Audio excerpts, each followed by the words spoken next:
अभी ना एक इंसिडेंट पड़ा, बहुत ही सुंदर इंसिडेंट है, जो ना जो दिखाता है कि क्या डिग्निटी रही होगी द्रौपदी की उस टाइम पे। कितनी मतलब ग्रेशियस लेडी थी वो। एक इंसिडेंट बना जहाँ पे ना महाभारत में मतलब वो जो द्यूत सभा थी, द्यूत सभा में मतलब द्रौपदी का चीरहरण हो गया। पोस्ट चीरहरण का सीन है ये। फिर क्या हुआ कि हमें सब पता ही है कि वो भीम वगैरह वो प्रतिज्ञा ले लेते कि नहीं, मैं दुर्योधन की तो झांग फाड़ दूंगा और दुशासन को मारकर उसका लहू पीऊंगा, उसकी छाती को चीर कर उसका लहू पीऊंगा और एटसेट्रा एटसेट्रा, हमें सब पता है। फिर एकदम गंदे ओमेन्स होने लगे। मतलब पशु पंछी चिल्लाने लगे, चिंघाड़ने लगे और वो सब हो गया। तो धृतराष्ट्र एकदम डर गए। फिर वो द्रौपदी को बोलते हैं कि तुम मेरे से 3 वरदान मांगो, मैं तुम्हें देने के लिए सज्ज हूं। 3 वरदान मैं तुम्हें देने के लिए सज्ज हूं। तब द्रौपदी ना उनसे वरदान मांगती है, और क्या वरदान मांगती है वो मैं आपको बताना चाहती हूँ।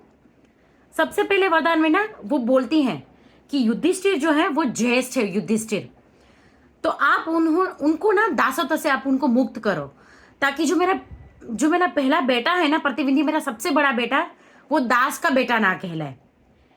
धृतराष्ट्र बोलते हैं ठीक है, मैं मान्य कर लेता हूँ, मतलब, और वो सज हो जाते हैं और वो दे देते हैं उनको ये वरदान कि चलो युधिष्ठिर हो गए दासत्व से मुक्त। फिर वो दूसरा वरदान मांगती है द्रौपदी। वो बोलती है कि मेरे जो दूसरे चारों पति है, भीम अर्जुन सहदेव नकुल, उन चारों को भी आप दासत्व से मुक्त करो और उनके अस्त्र शस्त्र उनको लौटा दो। फिर धृतराष्ट्र वो भी मान लेते हैं कि चलो ठीक है, मैं मतलब वो दे देते हैं। फिर वो बोलते हैं धृतराष्ट्र कि अब तीसरा वरदान मांगो आप मुझसे।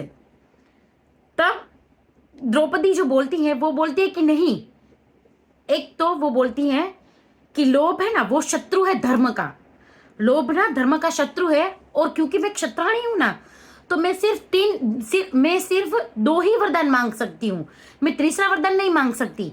और अगर अब मुझे जो कुछ भी चाहिए ना, वो मुझे मेरे पति पे भरोसा है कि वो अपने परिश्रम से, वो प्रारब्ध से, वो अपने परिश्रम से वो मुझे देंगे, मुझे जो कुछ भी चाहिए।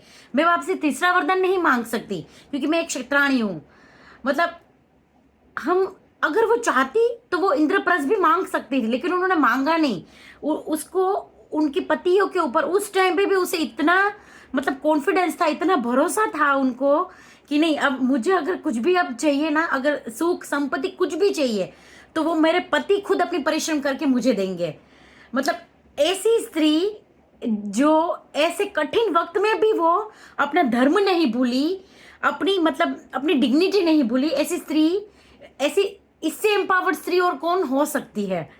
I am really really really, मतलब मुझे इतना अच्छा लगा ना ये प्रसंग देखकर और सुनकर।